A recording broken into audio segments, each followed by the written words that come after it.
It's been good. I mean, I feel like you probably got some cleaner oxygen than me. Yeah, that's Because definitely the case. And also, I did not yeah, miss. no, when I was out in the West Coast before, like, I swear it's like putting an oxygen mask on. I'm like, wow, this is what clean air feels like. But no, in the summer has been busy for me. I've been obviously covering Scarborough Shooting Stars action with the CEBL and just keeping busy with the WNBA as well. So tons of things on the move as per usual, man. Yeah, fair enough, fair enough. And I'm going to ask you about some of that stuff as well. But first, this being the Raptors show, I got to ask you, Christian Koloko joins the team, 33rd pick. I'm sure now that fans have had like the entire weekend to sort of like look more into it, consume and binge draft content and just sort of like get to know the guy, right? We've heard interviews with him as well, and the front office has spoken about him. What's your impressions on Christian and sort of what's your excitement level with what the Raptors ended up getting from the draft? We got to steal. Like, this Okay. is a classic Masai Ujiri, diamond in the rough pick, but I think he's more diamond than rough at this Mm, point for sure. okay.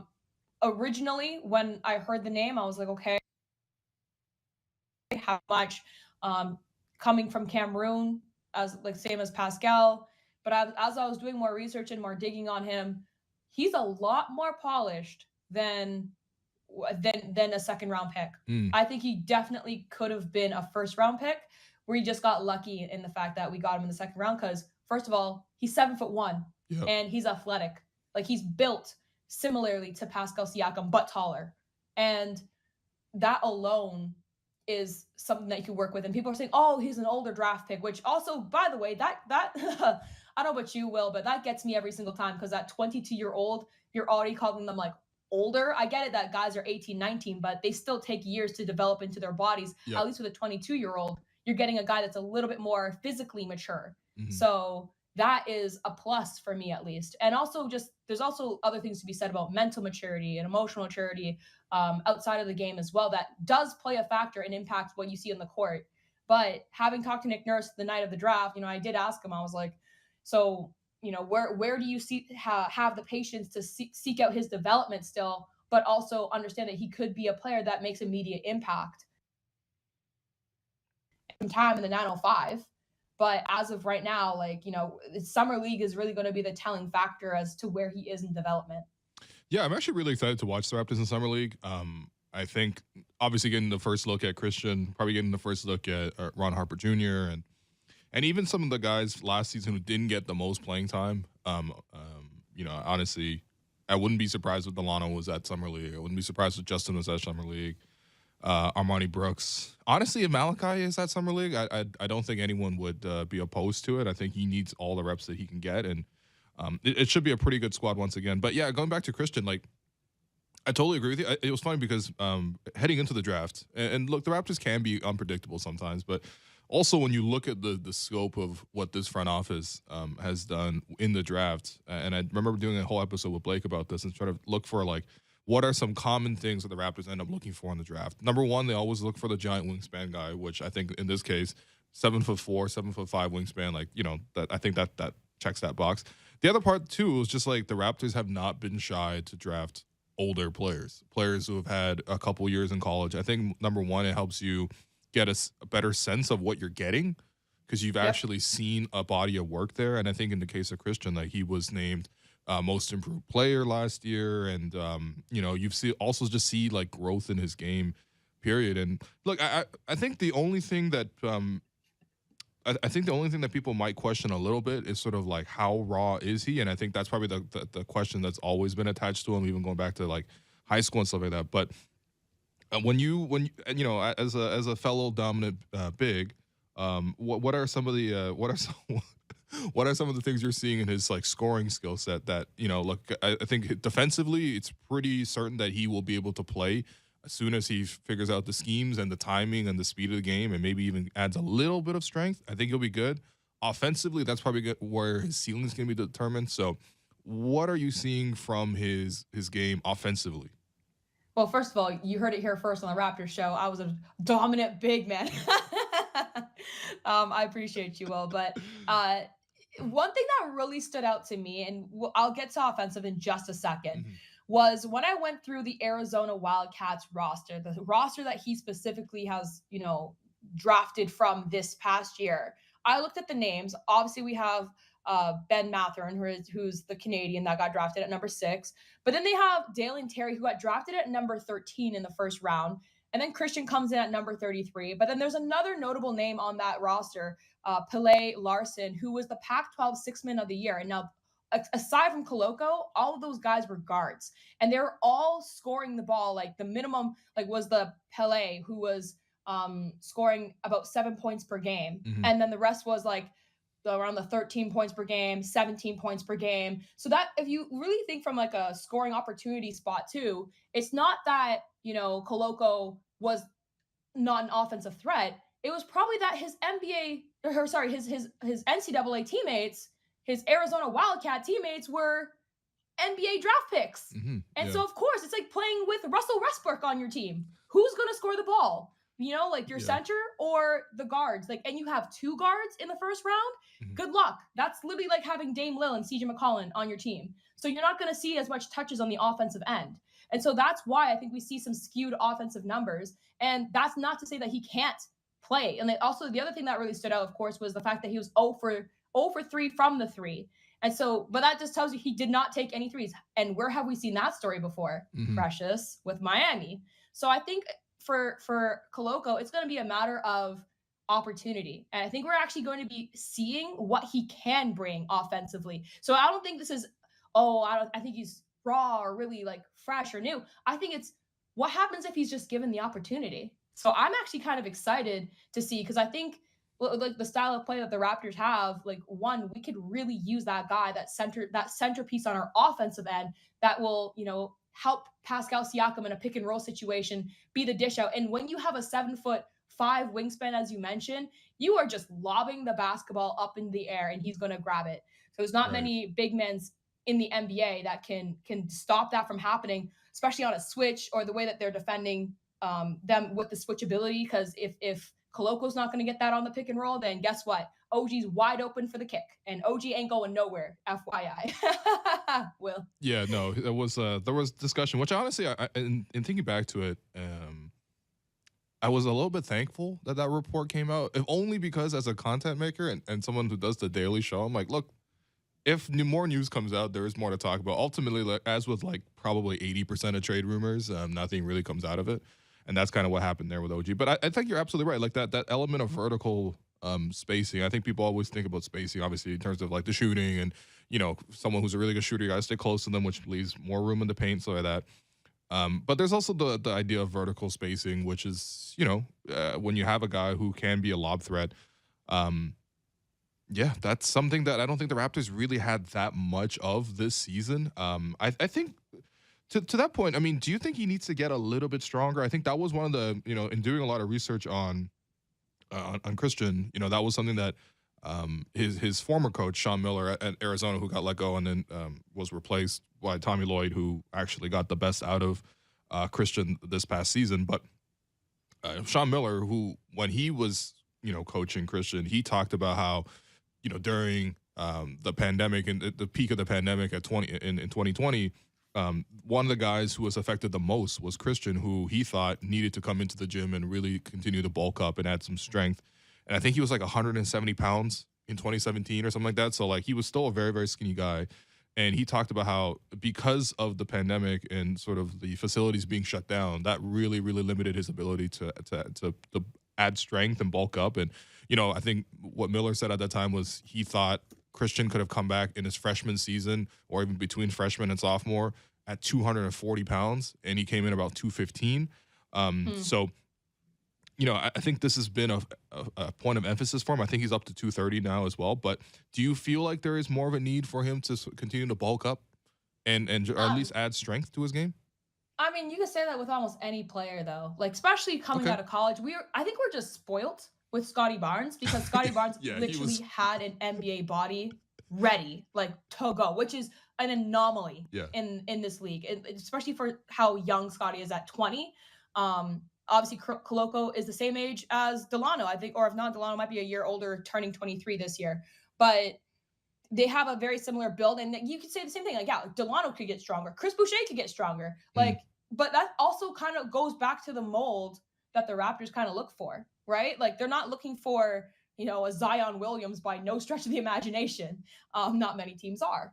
And you think about what would strong look like on him, and I'm thinking maybe a bit more of a Giannis body, but he's not far off of that right now as it is, because you don't want to sacrifice heavy muscle with athletic ability and movement, right? Like, I'd rather take a quicker 7'1" guy that maybe is a slightly underweight than a guy that's really has really slow feet, because long gone are the days of like the Shaq era, right? Oh yeah. So I'm kind of happy, to be quite honest, with his form right now. If he's 230 at 7'1", like, that's actually not that bad whatsoever. I believe I remember Blake Griffin at 6'10" coming in at like 210 when he was first a rookie.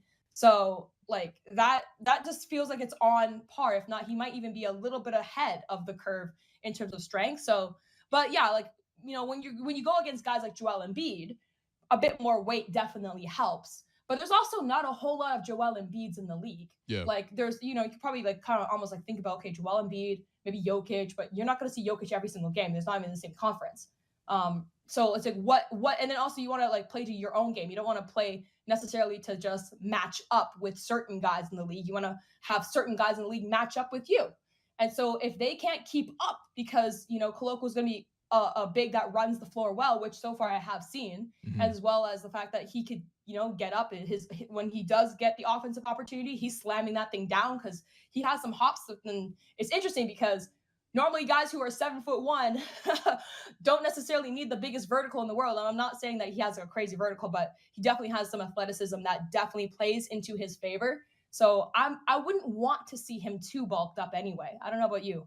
Yeah, no, I agree with that. I think it's really just about like being like wiry, strong. Like I think most modern bigs essentially want to, like, best case scenario, want to be like a KG type. Like KG was very, very strong, but he was very wiry, right? Obviously, he entered the league as a teenager as well. But yeah, I mean, that's kind of the idea. And I think, with Christian too, is obviously he's got the quick feet. Obviously, he's honestly pretty quick off the ground. I mean, his standing reach is already like 9'6", so he basically only has to jump like 8 inches to dunk the ball. Yo, exactly. And so, and if I could add something to like the defensive end of his game that I haven't heard a whole lot of people mention yet, was the fact that, so because he's 7'5", if you break down and watch this guy play at Arizona, even when he's a step behind a defender on the help side, so if the ball is coming from the weak side and he's, was whatever on the strong side, I guess, if they got whipped over the court, he's so long that he takes one stride and he meets them at the rim. Yeah. So that just gives you so much defensive coverage than if you had your big planted in the paint or having to predict where the next ball is going. And yes, it's great when you can predict it. Like that's a luxury. That's great. But he can get away with slacking a little bit on the defensive end or having to come on the back rotation of a help side just because he's quick enough and he can like have a reach that he can meet you at the rim and like block that shot. Like he had some great blocking averages, if I'm not mistaken, like almost 3 per game, right? Yeah, he was at 2.8 per game, only playing 25 minutes. That's crazy. That's crazy. Yeah, so that's a lot. Just play a full game, he's gonna have like 6 blocks a game.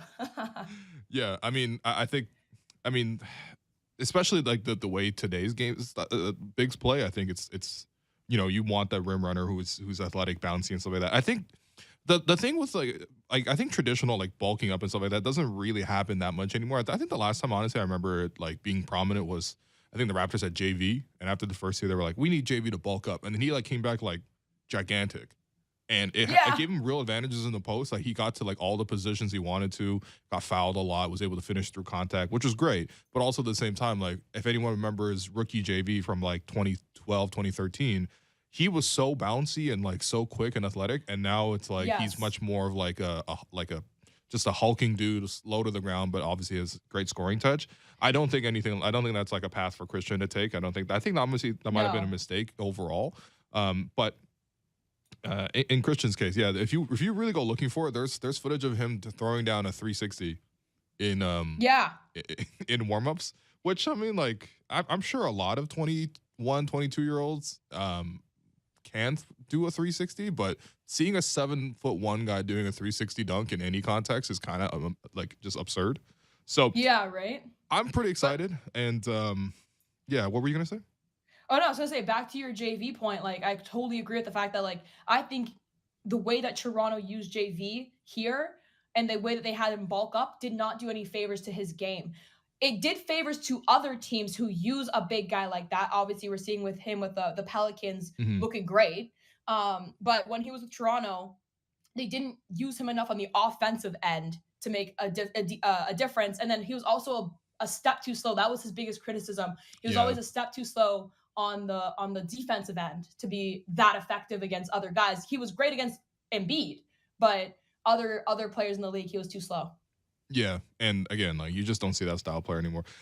Yeah. So I mean, I did some other research on Christian. I mean, again, like even just something like Wikipedia, you just go through the links of the stories below. Like he's a pretty well chronicled player. This is not like some hidden talent that nobody knew about. Like he played at Sarah Cannon for God's sakes. Like like there's a lot of like there's been a lot of coverage on him over the years. What else did I enjoy? He got a 3.8 GPA in his first Hey. year in high school, even though he knew some English, but like he was still struggling with the English curriculum, and he was still getting a 3.8 despite not fully speaking English at that time. I think it was like 17. It was like that's pretty impressive. He got recruited to Harvard and Princeton, which I know for him probably would have been very, very hard to turn down, as for most people. All right, what about Ron Harper Jr.? I think if you do some research on him, I mean, aside from the game itself, and I'm going to ask you about his game, I just think number one, he does not like being called Ron Harper's kid. Not necessarily he doesn't like his dad or he doesn't like the association. I just think that it's been a thing where in the past I think somebody called him, Ron Harper's kid, and he got upset about it, and he's talked about it, and he actually said that he used to tease his parents and say, when I was 18, I'm going to change my name. So, I think there is like a huge weight of expectation for him to sort of live up to, given the fact that he's the son of a 5-time champion.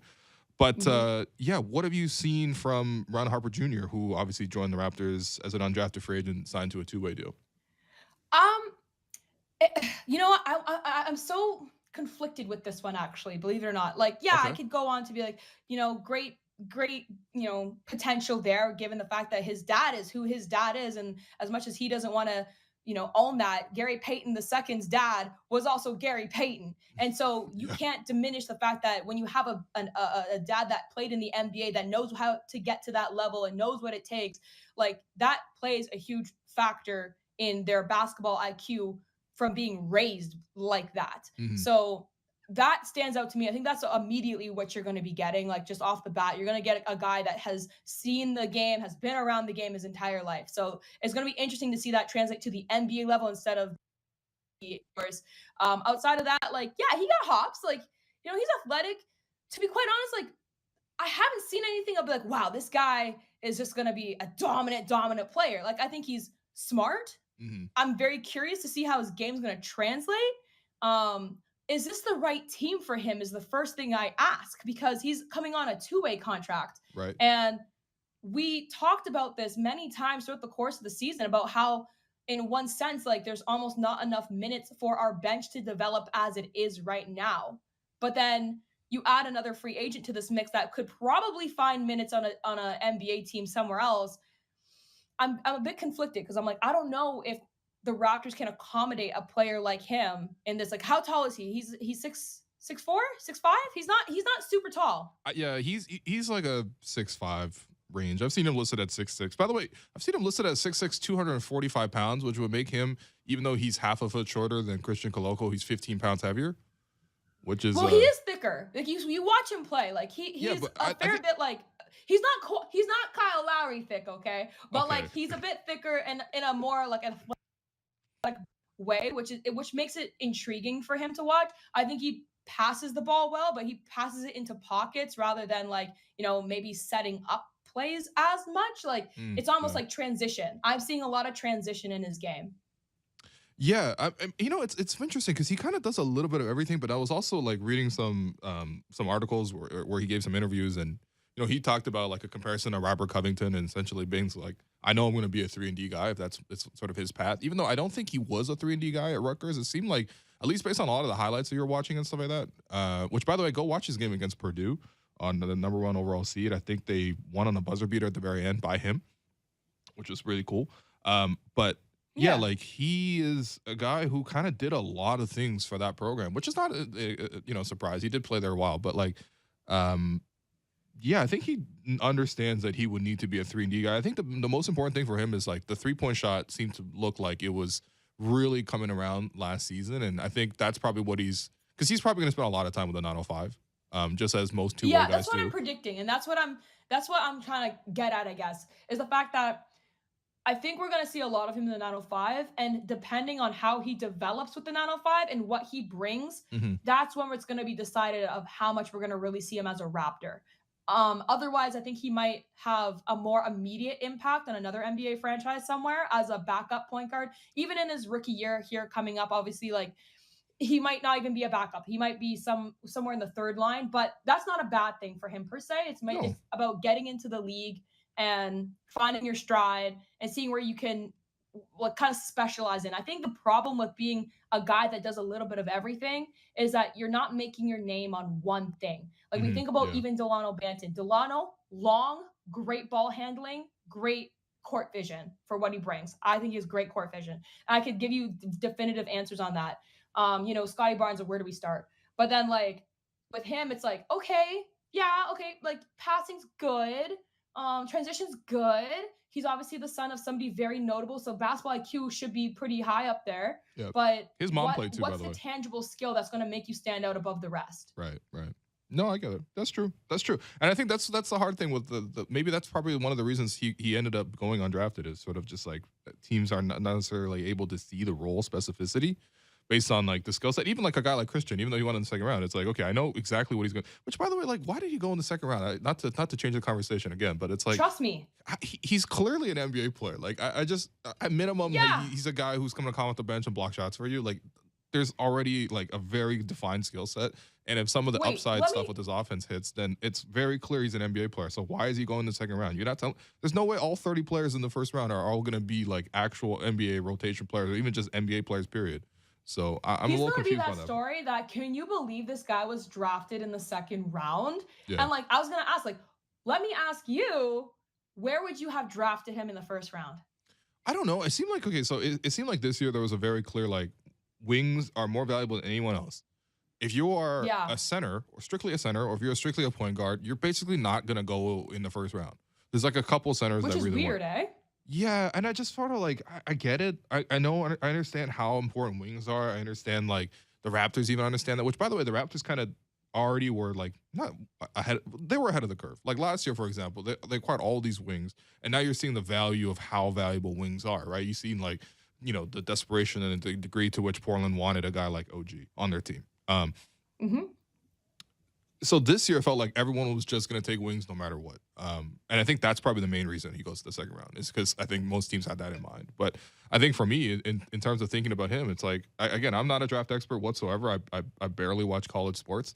And when I eventually see who is picked, then I'll watch the highlights and sort of try to assess, like, a little bit of how that might translate to the pro. But, like, yeah, I mean, it's clear he's a first-round pick. You can't tell me there's that many talents in this draft.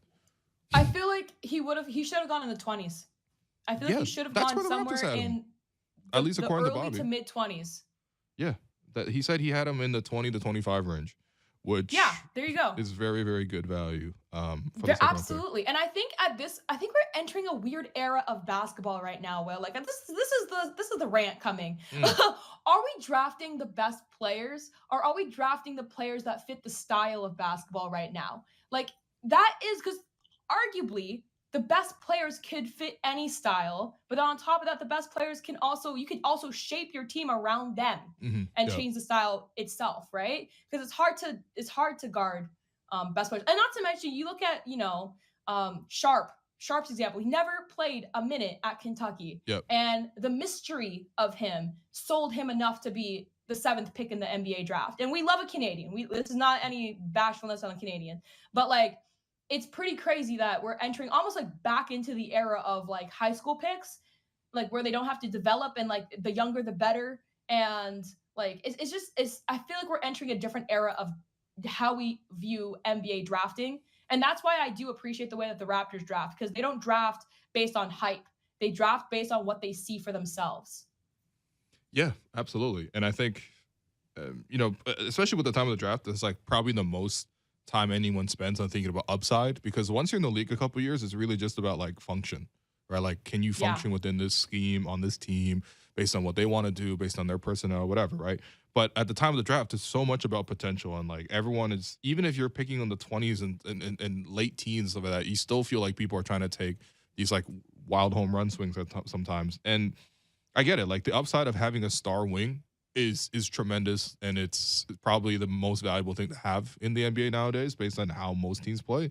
But at the same time, like in terms of development, if you have a skill that's going to get you on the floor, and I think Christian's shot blocking is going and rebounding is going to get him onto the floor, and the rim running, then you actually have a avenue for a coach to use you and then eventually develop you to the point where you're able to show other skills and bring that out. And if you're only potential, like coaches are going to look at you and like, okay, that guy's got potential. I'm not coaches not going to play a guy just because he has potential, man. Like that's Yeah. like the coach's job is just to win most times, right? So, and they don't have the Exactly. patience for it either. So I think the way the Raptors have approached the draft has always made a lot of sense, especially when you value defense like that, because defense is always what's going to get you on the floor. Any coach, whatever, will tell you that. Last thing before we go, actually, quickly, like in a minute, Patrick Mutombo, Raptors 905 coach, has been poached. Yeah, what are your thoughts? You know, I'm sad, yo. yeah, I've been sad. I've been I feel in like we my lost a good feelings man. playing Drake music ever since it happened. I'm happy for him. Ultimately, I actually really am happy for him.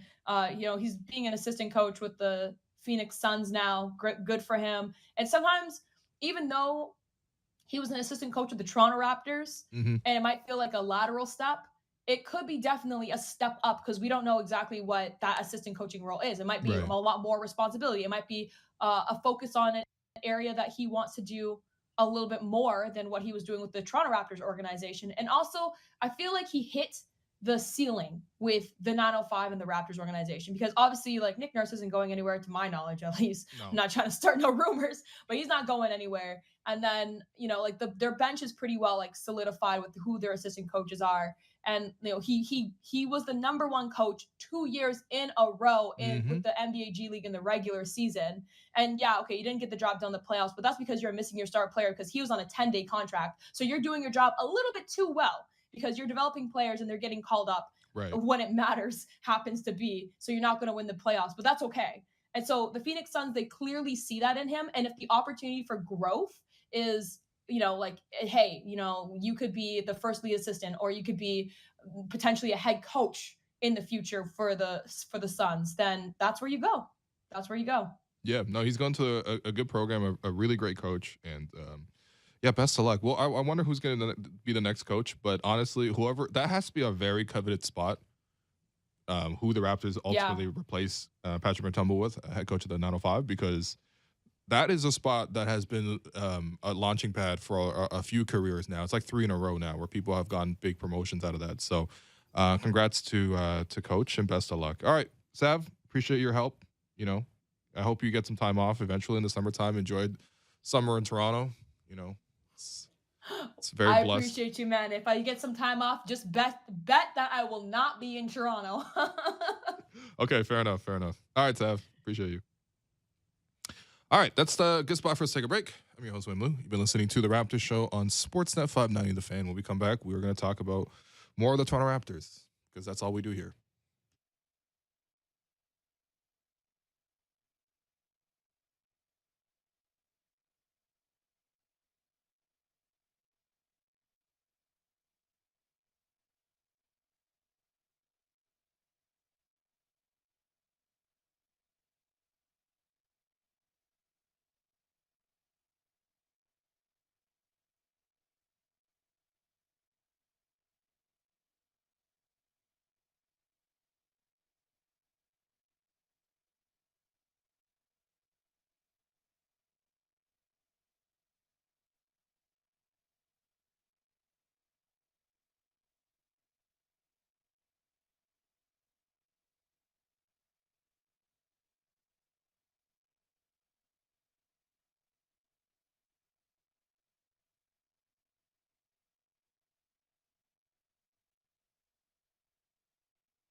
Welcome back to the Raptors Show on Sportsnet 590 The Fan. I'm your host, William Liu. I am joined in the second segment by the slander expert and also the #1 chartered accountant in Toronto, Asad Alvi, one of the only people on Raptors Twitter who actually hoops. Asad, what's going on, man? How you doing? I'm doing all right. How you doing? Well, Asad, first off, I appreciate you waking up in time for this one. I know I'm asking a lot of you here, but I appreciate the effort you put into this. I did message you yesterday. I was like, hey man, you want to come on the show? I know you're big on Christian. You know, even before the draft, that was your guy, and you were telling us in the DMs and everything like that. And then you were like, oh, what time? And I was like, what do you mean, what time? You know what time the show goes on? It's 2 to 3 every day. And you were like, yeah, I don't know if I'll wake up. And I was like, bro, you are on Eastern Standard Time, and it's 2 p.m. But anyway, look, putting all that aside, I knew you were big on Christian Koloko. Even before the draft, and obviously the Raptors ended up with him. What was the thing that it was like, I'm really enamored with this guy? Like, is there something there that you were just like, this is the guy for me? Hey, listen, when the Raptors have the 33rd pick, you have to do a lot of research on your guy. So, of course, about 36 hours before the draft, I'm sitting in a Cineplex parking lot, and I'm like, all right, I got to wait 15 minutes. What should I do? So I just searched up some random names. And I landed on Christian Koloko. That was the first name I landed on. I heard about him on the Raptors Show. Yep. That's what I've heard. I heard Blake Murphy talking about him on this here Raptors Show. So I was like, all right, let me take a look at this guy's tape and see what it is. Yep. And instantly it just pops off. Like, I saw it was all it took was one possession. I saw the man set 3 straight screens, basically switch through 3 screens and then roll to the bucket for a finish. And I'm like, that is some supreme mobility to get out of your big man. And really it's just like, all right, at the 33rd pick, like, realistically the conversion rate's pretty low for anybody. Like, you go to any draft, you're not, like, once you're out of the lottery, it's really just a gamble who you're taking, right? Like, you have to get lucky with development, lucky with the right role fit and whatnot there. So with Christian, it was just like, okay, you've got this guy who at all times looks really big on the floor, right? Yeah. And it's really, you can't teach that. That's just natural. And with big guys, it's just kind of like, all right, can you do some of the basic things? Like, how mobile are you? And he looked very mobile, and not just mobile, but nimble on his feet. Yeah. So I'm like, okay, well, if he's able to move around and able to kind of navigate, his roll angles and navigate, the lanes that he has to operate in, that's a plus already, right? You're just looking for enough things that make it look like this guy could play on a court. And just him being able to move that quickly at that size, and that easily at that size. Like, getting blocks in college when you're 7'1" isn't as, like, big a deal to me, and getting, dunking the ball a lot when you're 7'1" in college also isn't as big a deal to me. Sure. But it was just his ability to move, and at that size, and just how quick he was, like, running up and down the floor, especially in transition. It was just like, okay, that's a guy that can fit. So right out of the gate, that was basically like my first thing. I'm like, all right, I'm sold on this guy, being the guy, right? And then when you start talking into it, I know people have gone on about it. It's just like, oh, well, he started basketball late. He's only had so many years at it. And then when you talk to him in his interviews, it's like, well, this past off season, like before this past college year was the first year that he was actually able to work on his game, like, in a gym because of COVID restrictions, right? Yep. And then you saw it just in college from second year to third year. Of course, they had a change in coaching. They had a coach that was more suited to, letting him operate as a big man. And they ran a 2 big system. So they were able to get mismatches with their bigs. So those are all things that help. But he showed the ability to really improve this year. His jumper, like, whether or not he has a jumper or not, the free throw shooting significantly improved. I like the way it looks, the way his shot looks. So there are a lot of promising pieces there. And it's like, okay, at the 33rd pick, you're just kind of hoping for somebody that can come in, and not just come in, but also, have a role to play where, like, if this guy's playing minutes, what's his role going to be? And will he be able to play that role? And the comparison I would make is to Malachi Flynn, right? Malachi Flynn, again, with the 29th pick. And the Raptors, in theory, had a role for him, but they changed the way that they play basketball.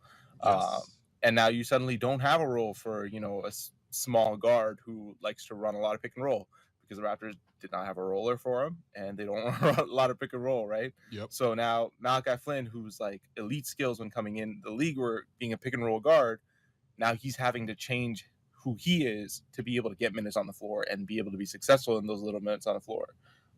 versus where Christian Koloko, when he's going to get put on the floor for those 10, 15 minutes that he gets thrown out there, it's going to be to do the things that, he's already doing and he's already good at doing and practicing. So those are all things that are promising to me about the pick. And I was excited about getting Koloko because of all those things, basically. Yeah, no, fair enough. I think that's the thing to me was like, again, I still don't know why he dropped to the second round, man. Like, it's just very clear that he's an NBA athlete. He's got an NBA body already. And, like the rest you can teach. And obviously it's dependent on whether he's willing to do it or not. But he's already shown he's a very willing worker. You don't win most improved player without that. And, yeah, you just got to keep working at it. And I think, this is a great situation for him. And, look, even positionally and fit, like the fact that there's actually a path to minutes, as you mentioned, like, and a role to potentially for him to fill, like that would be really, really nice. Now, okay, the main reason I wanted to bring you on, Asad, is I wanted to discuss with you because I know you had some interesting thoughts on this. Like, it feels like to me like the Raptors really aren't that far from contending, and I think the main thing is, as we have seen this year in the playoffs, and maybe obviously in the last couple of years too, is just like there is no more like super team in the way that it used to be. Like, okay, LeBron's gonna win the East, like pretty much with Cleveland or with Miami or whichever team he's gonna play, but like he's gonna win the East and he's gonna have a really great team around him, and then Golden State's gonna win the West, like no matter what. Now, of course, Golden State obviously won the championship this year,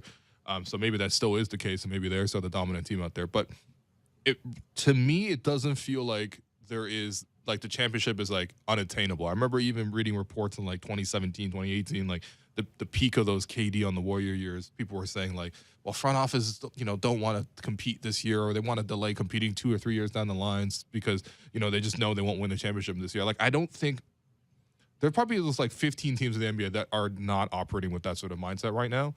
And I think the Raptors are firmly one of them. So I guess Asad, I wanted to ask you, like, how far are the Raptors away from contending? Yeah, I don't think they're that far away from contending at all. And again, this could all be like all these points could be moot at like by the end of the day if Kyrie Irving decides to sign for $6 million with some super team. Because okay, that why would he do that, happened. Man? Why but would like, he do that? Don't do that. Who knows, right? Again, like if like that's the reporting that you're getting is that the Nets are ready to lose both Kyrie and KD, then it's like, well, now you're looking at potentially like some real changes in the league. But okay, apart from that, if you just look at kind of what the league has been this year and the last few years, especially since Kevin Durant left the Warriors, because we all know KD on the Warriors was a super team that was created from the CBA glitch that created this incredible amount of, cap space at a time that he was available, right?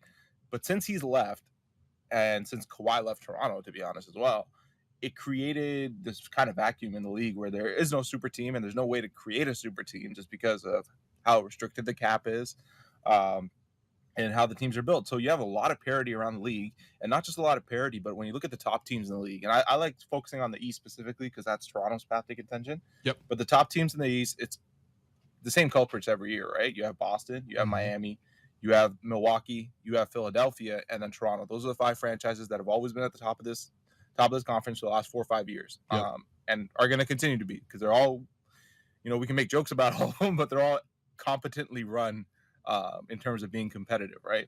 Of course, Philadelphia doesn't have to be as competently run because they have a superstar. The Bucks as well, they can screw up a little bit as well because they have Giannis Antetokounmpo, right?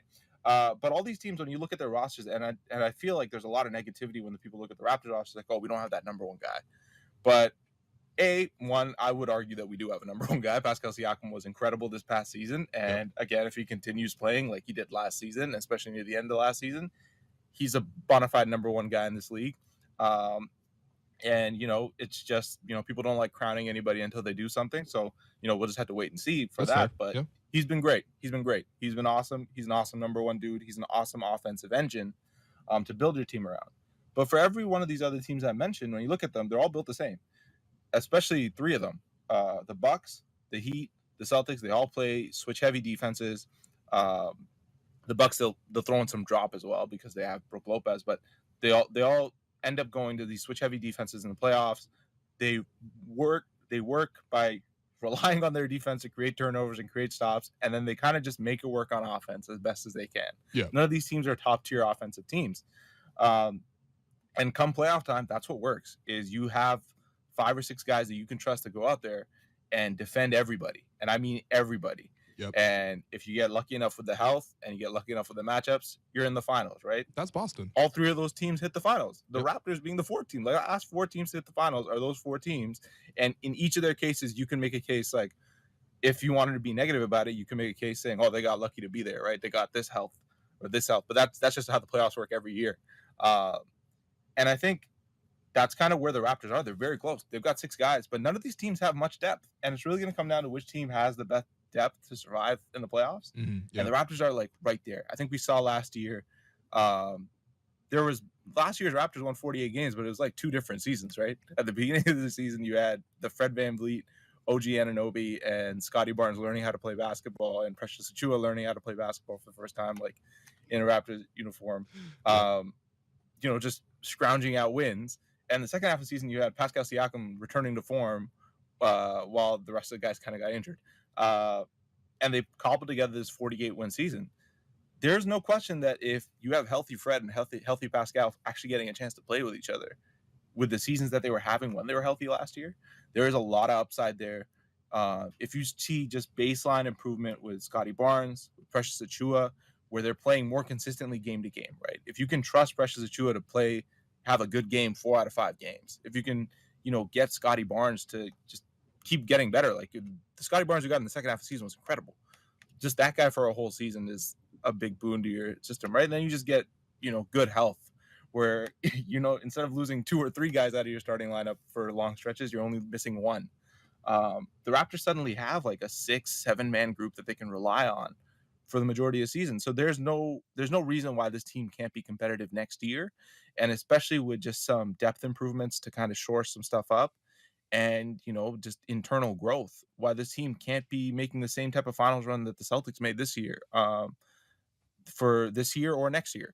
Right. So I think these next 2 years are going to show a lot of what this team's kind of capable of, but they're very close. Like, there's no question that they're very close. And it's just a matter of when you kind of look at it from the outside and just look at the numbers and look at, all right, the 48-win team lost in the first round in 6 games. Mm-hmm. Oh, well, how do you improve the team? It's like, well, it's like everybody on this team is on a value plus contract, except for maybe Pascal's paid par for what his skills are. And everybody's on the young side of their age curve. There is like growth, like name one guy on the roster who isn't expected to be better next season. It's basically like that and maybe Kem Birch. And even Kem, like, he had a really injury-prone season. A healthy Kem's got to be better than what he did this year. Yeah. And that's where it's just like, okay, there's a lot of promise on this team, and I think we're actually a lot closer to contention. Like, if Atlanta can make an Eastern Conference Finals run off of just like, a hot Trae Young and their young guys kind of hitting with a couple of veterans last season, I don't think Toronto's that far from that being kind of their baseline expectation every year for the next couple of years, especially with the group that they have. Everybody's entering their prime. Their core 3 guys are either entering their primes or in their primes. Yep. And then they've got a lot of reliance on young guys who are expected to get better and should be getting better. There's really no reason, I think, not to expect. I know it's not vertical growth, like vertical, growth in terms of, Scotty Barnes isn't expected to go from this to all-star to the superstar or something like that. But that's what people are expecting already. You know that. Oh, yeah. You know that. Like, Scotty had like one of the rarest things in professional sports, which for a whole entire season, not a single person was ever mad at him at any moment. For a whole year. You don't understand. Like, innocence in sports never happens. That's not entirely true. There was that one time Nick Nurse was really mad at him. Was in that Dallas game. There was that, not contesting on Luka, or like there was a play where Nick benched him early, and he put Yuta Watanabe into the game like 90 seconds into the game. Because Scotty decided to do a no-look behind his back inbound pass under his own basket, which went directly to an opposing player who went to the rim. Now, Scotty is like a superhuman, so he was able to come back into bounds and block the shot. But still, like, that was such a silly mistake, and Nick ended up. But like, those are like, oh man, and you're like, it's like with a little kid. You're like, just like, oh, I can't believe you did that. You like rub their little head. You're like, all right, get out of here. Don't do that again. Like, that was that level. It wasn't like anyone was actually mad at the guy for a year.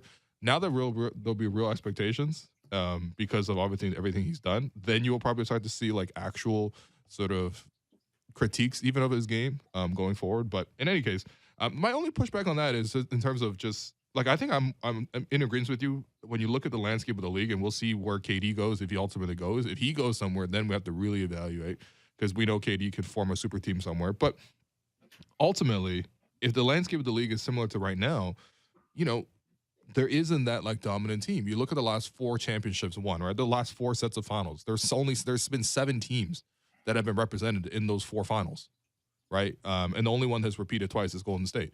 And when you just think about, the landscape, it is more even. However, my thing is, okay, number one, the number one option thing. I think when people think about number one option, they're thinking about like generational players, right? They're thinking about like a Steph Curry, a LeBron, Kawhi, KD, this kind of level of guy, or Giannis, right? Like this type of guy. I think that's where people are more fixated on the idea the Raptors don't have one of those. Because as good as Pascal is, I don't think he's at that right now. There's definitely a level of difference there. And I think the other thing that people probably rightfully point to is just there isn't enough 3-point shooting to sort of make up that gap. Because I think one thing you've seen in at least this year's playoffs in particular is like, okay, maybe your number one guy isn't like always a number one guy. Like Boston's a classic example. Tatum is sometimes capable of being that number one star guy, but like most of the time he's not. And we saw in the finals he really, really wore down and just wasn't able to play that role. But the thing is, their teams are able to shoot like 43s, and chances are you're probably going to have a game where you're going to have 18, 23s. And you're probably going to win those games. And I feel like that's sort of how they're making up that gap of like star power.